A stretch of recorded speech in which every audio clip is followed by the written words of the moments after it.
Your net worth is a really important number to be tracking to see if you are moving forward financially or backwards financially. And while your net worth is really important to be tracking to see how you're doing with your personal finances, it also does not reflect your true worth. In last week's video, I explored the question, should Christians be tracking their net worth? I gave 3 reasons why I do believe that Christians should be tracking their net worths and why we do have a biblical responsibility to do that. But in that video, I also explained a few reasons why we need to be really careful in tracking our net worths so that way we don't put our hope and security and value into this number. Because ultimately, how much money you're able to accumulate doesn't equate to your own personal value. So be sure to go and check out that video if you didn't already catch it. There will be a link for it in the show notes below. But today, in this video, I want to give you some very practical spreadsheet skills and show you how to be tracking your net worth regularly. This process can be done using a pen and paper. It can be done using Excel spreadsheets, but I personally really love using Google Sheets for not only tracking my net worth, but also for budgeting and money tracking in general, mostly because with the whole Google Suite stuff, you can get and access all of these spreadsheets from pretty much anywhere. And so I can get it on my phone, I can get it on my computer, and it's really easy to connect to when I need them. Not to mention that many years ago, right after I graduated college, my laptop crashed and I had tons of documents that were saved directly onto that hard drive and it was not recoverable or whatever. And so I didn't get back any of those documents. And thank the Lord that that happened after graduating, because if that happened during college, I probably would have had a mental breakdown. So anyway, since then, I have been using the whole Google Suite for pretty much all of my document keeping. Be sure to stick around at the end of this tutorial because I'm going to share a few tips on how you can start increasing your net worth.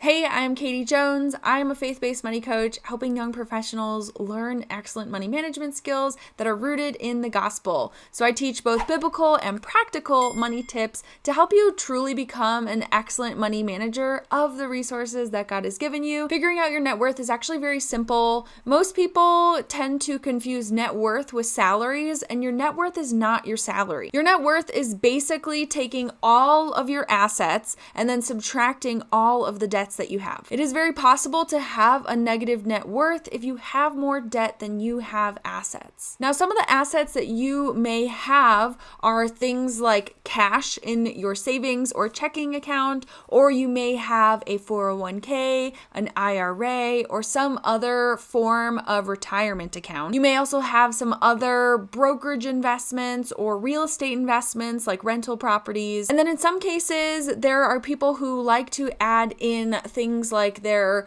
primary residence, like the home that they actually live in if they own that, as well as things like cars or furniture. Now, the reason that I actually don't add in those last few things that I mentioned is mostly for 2 main reasons. Reason number 1 is that these assets aren't easily turned into cash like a savings account would be, or even like a 401k, even though that money is a little bit harder to get. But mainly things like a personal home or cars or furniture are not things that I'm going to be selling anytime soon. But the second main reason is that when we focus on these things that we have in our lives, like our great homes and our cars and how much furniture we have and just how much stuff we have, it almost just makes the focus of net worth on accumulating more versus how well we are doing with managing our finances. So I just don't like thinking about my net worth as just like the stuff that I have in my home. Now, a lot of people differ on this, and it's totally up to you and your personal preference how you want to see it. So your debts may or may not be very obvious to you. Some of the very clear forms of debt that many of us have either had or will have or have had in the past are things like student loans, credit card debt, car payments, medical debt, personal loans, and mortgages. Some other forms of debt that you may not think primarily about may be like tax debt or furniture that you're paying off, a phone that you're paying off, or even things like jewelry. To set up your own net worth tracker is very, very simple. Again, all you're going to want to do is put in all of your assets and subtract all of your debts. I personally really like making my spreadsheets look very beautiful, so I always add a pop of color. So you're going to want to list out all of your assets.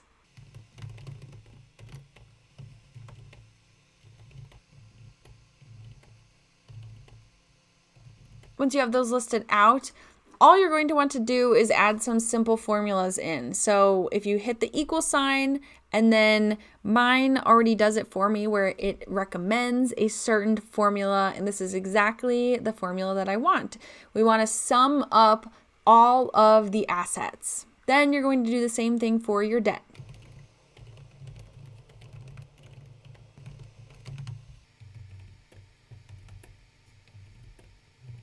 You're going to add up the sum of all of your debts as well. And this one obviously didn't do the same exact thing, so I'm just going to click it. Now it takes a simple formula again to figure out your net worth. You're going to do all of your assets, so equals this cell that we have with our assets, and then subtracting all of our debts. So we get a net worth of $31,000 for this example. You'll want to regularly come back and check your net worth.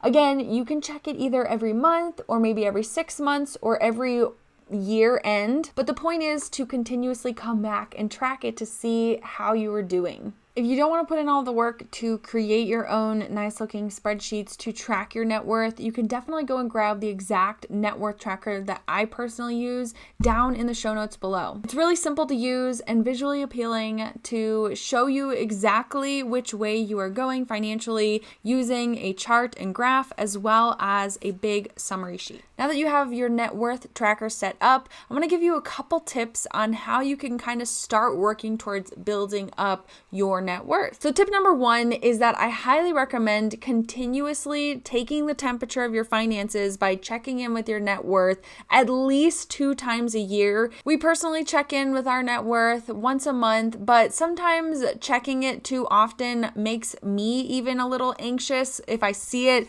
going up or down in a way that I don't anticipate it.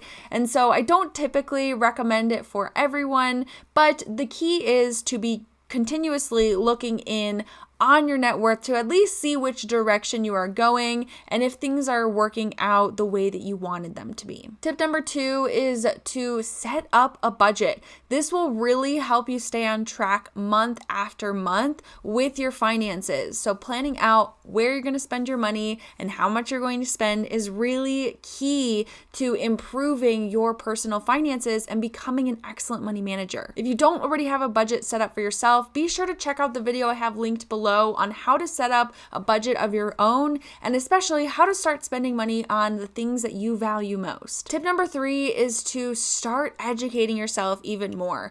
A budget is really great, but if you can start to learn how to save more money, how to increase your income, and everything along those lines on how to just manage your money well, that will really set you up to excel in your finances. I'll leave a couple resources in the show notes below on how you can start to get a financial education with very little money. The next tip is to be very prayerful about this whole process. You know, as a believer, that you need to commit your plans to the Lord. And so invite Him into this process, and He is going to make sure that you are going in the right direction. And He's the ultimate source of your financial success. So be prayerful through the process and also give praise to Him when you start to see success in your finances. The last tip is to seek mentorship through this process. Mentorship and accountability is a really great way to level up your financial journey, as well as to help you make sure that you are on the right path biblically towards financial freedom. You can learn more about coaching options that I offer in the show notes below.